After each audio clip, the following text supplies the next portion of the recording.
No, it's a 94 carburetor, not a 97. I know about these. So it's an 85, not a 60? Yep. Okay. Yep, and it's probably from a 35 Ford. And it's if you look at this, the fan water pumps are on the back, facing the back. Here's a radiator, and there's a fan on the outside. Okay, look at that. So there's a hole through the radiator that's driven by the crankshaft, and that fan spins, sucking air in, which makes sense. The kind of interesting, so I told you that Mr. Schneider was walking me around and telling me things about the vehicle. He goes, "You want to see the other thing?" Sure. So he goes back here and he's showing me how these open. I'm like, yeah, I knew that. And he did that, and he went, "It's on pins. All you got to do is lift up and they come right off."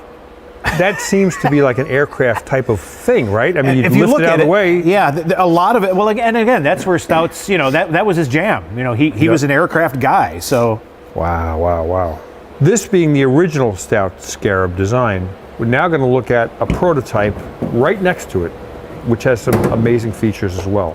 So if this is rare, and it's the high production Stout Scarab, of which maybe 6 or 10 were built? Yeah, between 6 and 8, depending on who you believe. Then this is the real rare one, because this is one of one. Tell us about this one. So 1940, they stopped production, they stopped going forward with that, but Stout continued to develop. So this one actually has a mercury flathead in it. And this is the first closed cab fiberglass body ever produced. And what year is this one? 1946. So post-war. This might have been 100 horsepower. The Mercury's had a 4-inch stroke. Right. So that was a larger engine, and 85 horsepower. This probably has 100. And this one, according to the logs that we got when we got the car, has over 350,000 miles on it that Stout put out on himself. He literally drove it all over the country. And it's amusing because it just came back from display. It was at the Bowling Green Corvette Museum. Because it's not that it looks anything like a Corvette, but it is the first fully enclosed fiberglass car. So it's built in 46, fiberglass in 46. It doesn't even seem possible. A Corvette came out of 53, so there was a thing called fiberglass as early as that. Well, and you think, if you recall, of course, the Corvette originally was built of fiberglass because it was the quickest way to prototype it. Mm-hmm. And then they just kind of stuck. It became the Corvette's cachet. It doesn't have the table on the wall like the Scarab did, but it still has the seats that are on runners that you can move around. It's still a big open space and a flat floor. Mm-hmm. So it still has a lot of the characteristics that the original Stout concept had, with a little bit more up-to-the-minute styling. So the gauge does not look like a Ford gauge.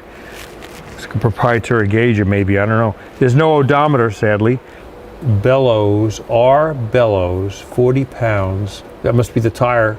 Well, right tires, 34. Oh, if you look in front of your hand, it's got air suspension. Really? See the bag? So they were way ahead of it. Yeah. I mean, this has got bag suspension. Yep. Right, and there's the air valve right on top, right above the plate on the inside. I don't know if you could see it from your angle. Right here. Yeah. Yep. This is a 1940s minivan. Basically. We have some more car bubbles to unzip. So I'm looking at it. This has styled wheels. It's got the wood trim. It's a town and country, and it's a special order 4-speed. Manual gearbox. It actually has if you can get to the side of it and look at it, it actually has a shifter in it. It's a 4-speed. You know what? I mean, here's a car we all took for granted for so many years, and then this really was a step forward in automotive design and technology. And again, historically, on multiple levels, it was Iacocca's baby. He tried it at Ford for years. The first thing he did when he got to Chrysler was put this in effect. Chrysler was in bankruptcy, and they were trying not to close the doors.